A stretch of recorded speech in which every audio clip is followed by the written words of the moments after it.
Good morning friends, to the point में आप सभी का स्वागत है। आज जो हम टॉपिक्स डिस्कस करने वाले हैं वो इन्फ्लेशन के प्रकार हैं। दो टाइप की इन्फ्लेशंस जो कि demand pull and cost pull inflation होती है।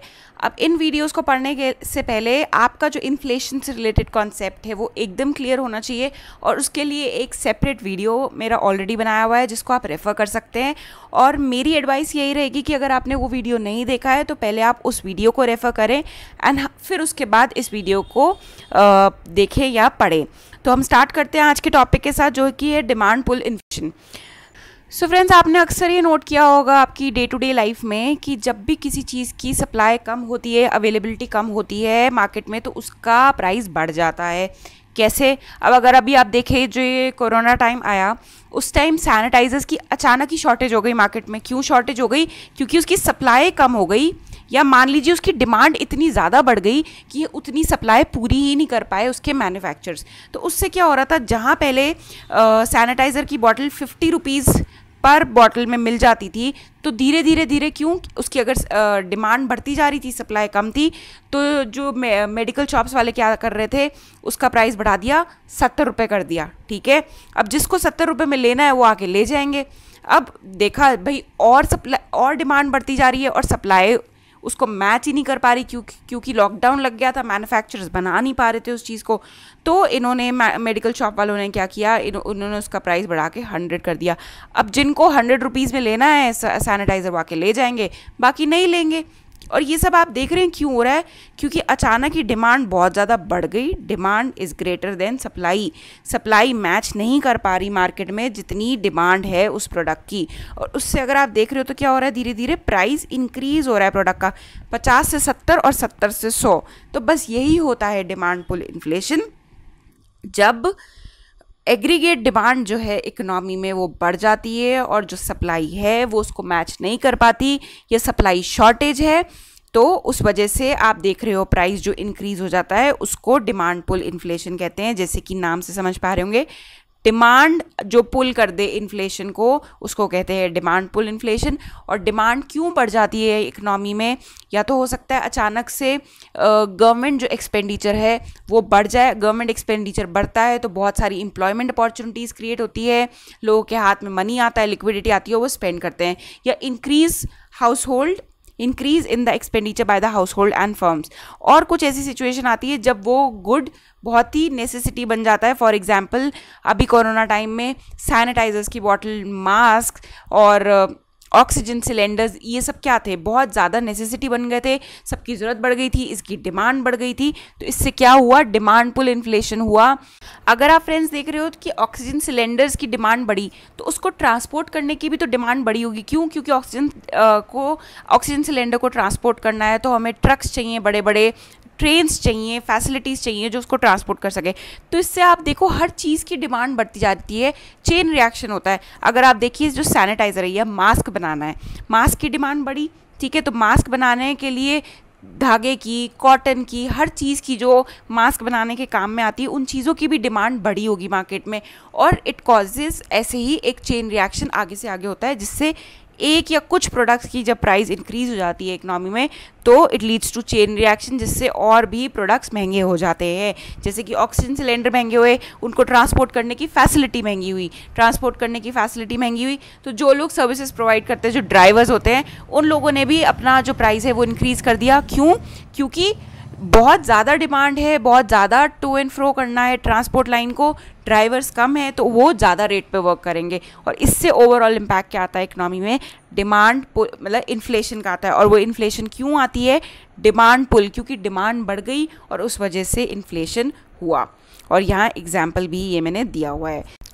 चलते हैं हमारी नेक्स्ट स्लाइड पे, जो कि करती है effects of demand pull inflation. इसका फर्स्ट इफेक्ट और सबसे ऑब्वियस इफेक्ट है शॉर्टेज इन सप्लाई। क्यों शॉर्टेज इन सप्लाई हो रही है? क्योंकि डिमांड अचानक से बहुत ज़्यादा बढ़ गई है, इतनी बढ़ गई है कि जो हमारी सप्लाई फैसिलिटी है वो उसको पूरा नहीं कर पा रही। Next, increase in the price of goods. भाई हो गई, डिमांड इतनी ज़्यादा है, 50 से 70, 70 से 100, जो सैनिटाइज़र का एग्जाम्पल था, तो उससे क्या हो रहा था, increase in the price of goods. तो डिमांड पुल का सबसे मेजर इफेक्ट होता है कि इंक्रीज़ हो जाता है प्राइस में गुड्स का, और तभी तो डिमांड से इन्फ्लेशन पुल हो रही है। The overall increase in the cost of living. और ये ओवरऑल इंक्रीज कैसे हो रही है कॉस्ट ऑफ लिविंग? तो ऐसे होती है फ्रेंड्स, ये कि जब एग्रीगेट डिमांड बढ़ती है इकनॉमी में तो उसका सिर्फ इम्पैक्ट एक ही चीज़ पे नहीं आता फ्रेंड्स, हर चीज़ पे आता है। जैसे कि देखिए अभी कोरोना आया तो डॉक्टर्स ने पहले बोला आप सैनिटाइज़र यूज़ करिए अपनी सेफ्टी के लिए, फिर मास्क यूज़ करिए, फिर उसके बाद चीज़ें आई कि आप और अच्छी अच्छी चीज़ें खाइए, हेल्दी वाइटामिन लीजिए, सप्लीमेंट्स लीजिए, नारियल पानी पीजिए। तो इससे आपने देखा होगी जो नारियल पानी पहले 25-30 रुपए का मिल जाता था, उसका रेट अभी कोरोना के टाइम में मंडी में भी अगर आप जाते तो 70 रुपये से कम कहीं पे भी नहीं था। तो इससे क्या इम्पैक्ट हो रहा है, आपकी जो कॉस्ट ऑफ लिविंग है उसमें ये एडिशनल खर्चे बढ़ गए। क्यों बढ़ गए और ज़्यादा कॉस्ट में बढ़ गए? क्योंकि इनकी सप्लाई क्या थी, कम थी, मार्केट में डिमांड ज़्यादा थी, तो ये हर एक व्यक्ति को जिसको भी ये चाहिए थे ये महंगे मिल रहे थे। इससे जो है कॉस्ट ऑफ लिविंग जो है बढ़ जाती है इकनॉमी में। चलते हैं फ्रेंड्स नेक्स्ट स्लाइड पे। फ्रेंड्स नेक्स्ट टॉपिक स्टार्ट करने से पहले मैं एक बात आपको फिर से बोलना चाहूँगी कि जितना आप चीज़ों को एग्जाम्पल के थ्रू याद करने की कोशिश करोगे और याद रखोगे उतनी आपकी लाइफ इजी हो जाएगी। क्यों? क्योंकि हमें क्या आदत पड़ी हुई है बचपन से, स्कूल टाइम से रट्टे मारने की। तो ये सब चीज़ें कितना रट्टा मार लोगे आप लाइफ, क्या पूरी लाइफ में रट्टे ही मारते रहोगे, चीज़ों को समझोगे नहीं।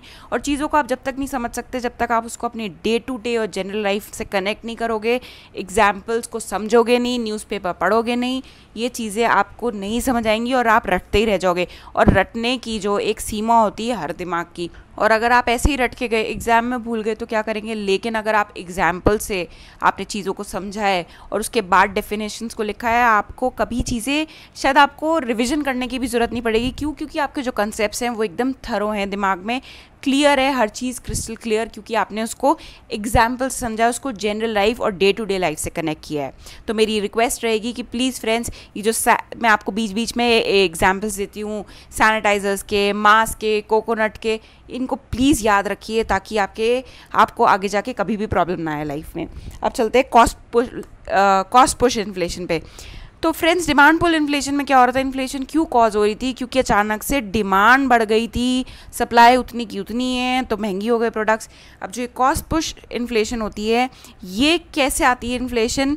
जब जो cost of producing the goods होते हैं वो महंगे हो जाते हैं। मतलब मान लीजिए अगर आपका रॉ मटेरियल महंगा हो गया, ठीक है, जैसे कि अगर आपकी कोई कपड़े बनाने की फैक्ट्री है तो आप कॉटन यूज़ करते हैं, कॉटन महंगा हो गया, ठीक है। अगर आपको डीजल चलाना है, जनरेटर चलाना है, डीजल महंगा हो गया, ट्रांसपोर्टेशन सर्विसेज महंगी हो गई। ये सब क्या हैं? आपके फैक्टर्स ऑफ प्रोडक्शन है, आपके प्रोडक्शन में काम आते हैं, cost of producing the goods है, ये चीज़ें महंगी, लेबर कॉस्ट महंगी हो गई। तो इससे क्या हो रहा है, गुड्स एंड सर्विसेज का प्राइस इंक्रीज हो जाएगा।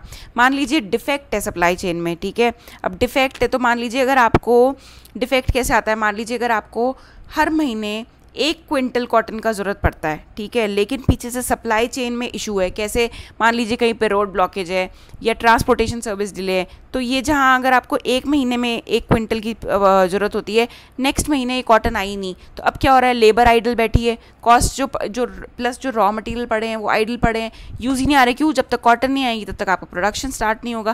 तो इससे क्या हो रहा है, इससे भी कॉस्ट बढ़ती है। फिर होर्डिंग ऑफ कमोडिटीज़, मान लीजिए आज मैं प्याज की व्यापारी हूँ, ठीक है, और मुझे पता है कि आज से या 1 हफ्ते बाद यहाँ पे प्राइस इंक्रीज़ होने वाले हैं या आर्टिफिशियल इंक्रीज़ करना है मुझे मार्केट में प्राइस।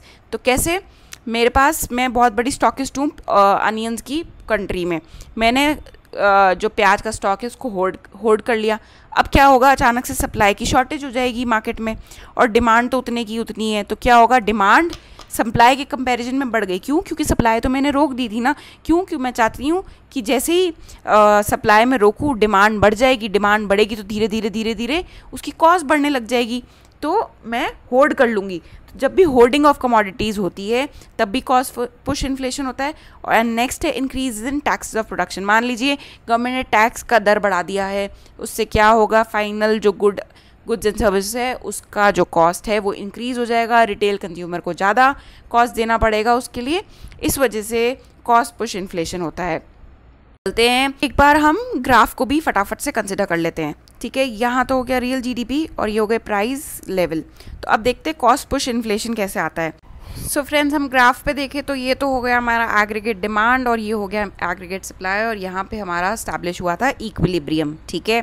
उसके बाद अगर अब जब हम देखते हैं कॉस्ट पुश इन्फ्लेशन क्या होता है, जब हमारे कॉस्ट ऑफ प्रोडक्शन इंक्रीज हो जाती है और उससे क्या हो रहा है, एग्रीगेट सप्लाई है वो लेफ्ट वर्ड शिफ्ट होके यहाँ पे शिफ्ट हो गई, जिसको हम बोलेंगे एग्रीगेट सप्लाई 2।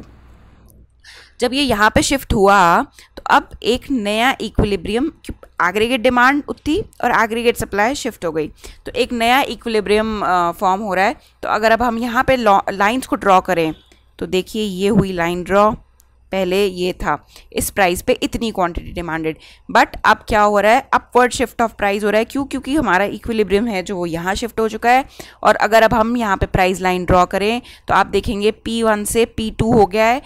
मतलब क्या हुआ है, इन्फ्लेशन आई है इकनॉमी में और प्राइस इंक्रीज़ हुआ था यहाँ पे, क्योंकि इक्विलिब्रियम हमारा नया स्टैब्लिश हुआ था। तो क्वांटिटी डिमांडेड कम, प्राइस ज़्यादा, हेंस इन्फ्लेशन। और रीज़न है कॉस्ट पुश इन्फ्लेशन, मतलब cost of producing the goods increase हो गए हैं, इस वजह से इन्फ्लेशन कॉज हुआ है। सो फ्रेंड्स, ये थे हमारे दो टाइप के इन्फ्लेशन, एक तो डिमांड पुल इन्फ्लेशन जहाँ पे इन्फ्लेशन आ रहा है डिमांड इंक्रीज़ होने की वजह से, और दूसरा है कॉस्ट पुश इन्फ्लेशन जहाँ पे इन्फ्लेशन आ रहा है। क्यों? क्योंकि जो फैक्टर्स ऑफ प्रोडक्शन है या cost of producing the goods है वो महंगी हो गई है। So friends, this is all for the today's video.